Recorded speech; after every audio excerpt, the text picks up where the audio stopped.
We know that the grace of God that brings salvation has appeared to all men. But how do we receive this grace? And how do we receive more grace? Well, we know that we don't continue in sin so that grace may abound. As Paul says in Romans 6, what shall we say then? Shall we continue in sin that grace may abound? The answer? Certainly not. How shall we who died to sin live any longer in it? So if grace doesn't abound when we continue in sin, how do we get more grace? Well, James tells us over here in James 4.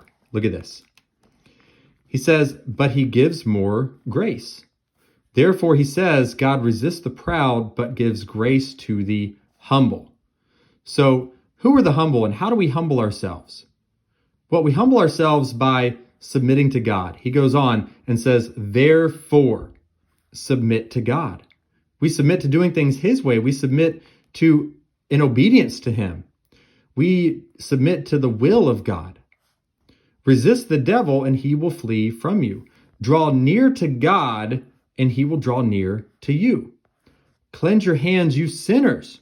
What are you cleansing your hands of? Well, you're cleansing your hands of your sin. And purify your hearts, you double-minded.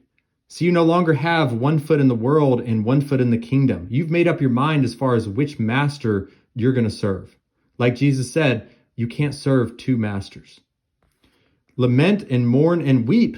Well, what are you mourning and lamenting and weeping over? Over your sin. That's what you're mourning over. The fact that you've not submitted to God, doing things his way, doing the will of God. Let your laughter be turned to mourning and your joy to gloom. Humble yourselves in the sight of the Lord, and he will lift you up. Back over here in Titus chapter 2, verses 11 through 12. It says, for the grace of God that brings salvation has appeared to all men, teaching us that denying ungodliness and worldly lust, we should live soberly, righteously, and godly in the present age.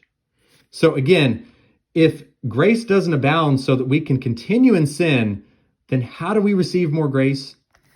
Well, again, we receive more grace by humbling ourselves, and we humble ourselves by submitting to God, resisting the devil, drawing near to God so that he will draw near to us, cleansing our hands of our sin. We've repented.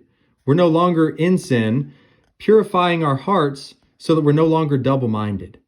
This is how we receive more grace. God bless.